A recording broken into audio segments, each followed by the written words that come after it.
आप पार्टी की सरकार को दिल्ली में बनाया, यह अपने आप में बहुत बड़ा विषय है और दिल्ली के लोगों ने पूरे देश के अंदर ये मैसेज दिया कि हम भारत के लोग का मतलब आम आदमी। हम भारत के लोग, भारत के संविधान में लिखा हुआ पहला सेंटेंस, हम भारत के लोग का मतलब आम आदमी, और भारत का प्रत्येक व्यक्ति इस देश का नागरिक है।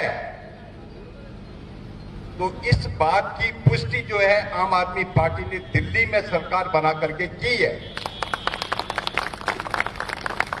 ये फख्र है, भारत के नागरिकों के लिए फख्र की बात है कि लोकतंत्र में जो आम आदमी या प्रत्येक नागरिक से जुड़ी हुई सरकार नहीं होती, वह वास्तव में लोकतंत्र की हिमायती नहीं होती।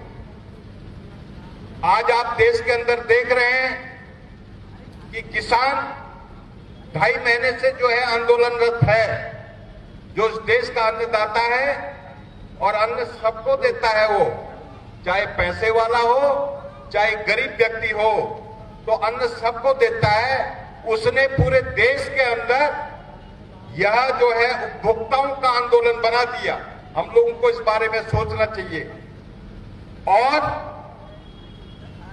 देश में लोकतंत्र नाम की चीज नहीं रही। अभी मैं मनीष सिसोदिया जी का बयान सुन रहा था यूट्यूब में, तो उन्होंने बताया कि लेफ्टिनेंट गवर्नर एलजी को ऐसी पावर दे दी जो चुनी हुई सरकार की पावर को जो है खत्म कर दे। ये लोकतंत्र नहीं रहा इस देश के अंदर। देश के अंदर संविधान के अनुसार काम नहीं चल रहा है। हमारे आदरणीय केजरीवाल जी ने कहा है, इस देश का संविधान अगर लागू नहीं होता तो ये देश में लोकतंत्र और देश हित में नहीं होगा। उन्होंने बोला, अगर एक दिन भी इस देश का संविधान इस देश के अंदर लागू हो जाएगा तो निश्चित रूप से यह देश जो है महाशक्ति बनेगा दुनिया के सामने। आज की तारीख में संविधान को दरकिनार करते हुए, लोकतंत्र के सबसे बड़े दस्तावेज को दरकिनार करते हुए केंद्र की सरकार और अन्य सरकारें काम कर रही हैं। उत्तराखंड का जहां तक हम संदर्भ लेना चाहें, डबल इंजन की सरकार है बोलते हैं ये लोग, लेकिन दोनों इंजन खराब है। डबल इंजन में एक भी इंजन कामयाब नहीं है। आम आदमी के हितों की रक्षा करने में सरकारें सफल नहीं है।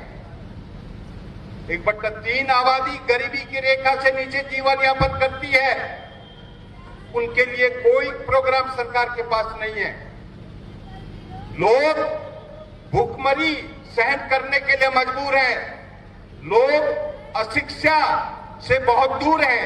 आज दिल्ली में आप देख रहे हैं, दिल्ली में जो आम लोगों के लिए शिक्षा की व्यवस्था, चिकित्सा की व्यवस्था और भोजन आदि की व्यवस्था, रहने की व्यवस्था जो दिल्ली की सरकार कर रही है, तो पूरे देश के अंदर इस तरह से एक मैसेज हम लोगों को जनता तक पहुंचाना होगा। लोकतंत्र में सरकारें आती हैं और जाती हैं, तो वोट का अधिकार जो संविधान ने, भारत के संविधान ने आप लोगों को दिया है, उसकी कीमत को समझना होगा। हमारा जो वोटर है उसको बिकाऊ नहीं होना है, उसको टिकाऊ होना है। उसने देश के हित में वोट डालना है।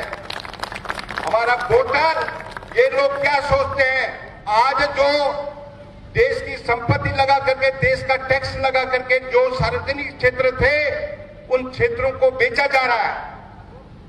रेल बेच दी, बीएसएनएल बेच दिया, तमाम इस तरह के सार्वजनिक क्षेत्र जिसमें लोगों का पैसा, लोगों का टैक्स लगा हुआ है, उसको बेच रहे हैं। और हम ये कहना चाहते हैं कि वो बेचा हुआ पैसा आप डाल कहां रहे हो भाई? इस देश की जनता को सोचना चाहिए कि आपने पूंजीपति घरानों को दे दिया सब कुछ, लेकिन जो उनसे पैसा लिया है वो आप जनता के हित में खर्च कर रहे हैं या नहीं कर रहे हैं? ये सवाल हमको उठाने की जरूरत है। उत्तराखंड के अंदर भी जो डबल इंजन की सरकार है, इनके इंजन फेल हो गए, इनके इंजन नहीं चलने वाले हैं। जो कांग्रेस और बीजेपी जो उत्तराखंड को इन्होंने उत्तराखंड राज्य बनाने की बात की थी, लेकिन उत्तराखंड का जो क्या कहते हैं आपका स्ट्रक्चर है, जो ढांचागत विकास है, वो नहीं हो पाया। उत्तराखंड से तमाम हमारी विद्युत योजनाएं चलाई जा सकती थी, तमाम नदियां हमारी बहती हैं उत्तराखंड से, लेकिन इसको पावर हब बनाना चाहिए था, इसको एनर्जी हब बनाना चाहिए था। उस ओर कहीं भी कोई कदम नहीं उठाया गया और उत्तराखंड के लोगों को मजबूर कर दिया गया है कि वो रोजगार से तरस जाएं और आवास से तरस जाएं, शिक्षा से तरस जाएं, और चिकित्सा से तरस जाएं। तो साथियों, आप लोगों को सोचना है, आम आदमी पार्टी जो इस आम लोगों के हितों की रक्षा के लिए आगे आई है, भारतीय संविधान के हितों की रक्षा के लिए, भारतीय संविधान को बचाने के लिए आगे आई है, भारतीय संविधान को लागू करने के लिए आगे आई है और देश में लोकतंत्र को बचाने के लिए आगे आई है, तो उसको हमको समर्थन करना होगा।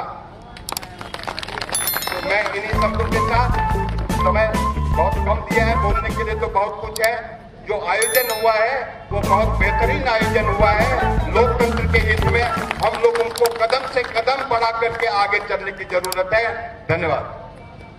बहुत अच्छी बात बताई जी आपने, और हमारा आप आगे मार्गदर्शन भी करेंगे। हाँ, हमारे बीच बसंत पाठक जी आ चुके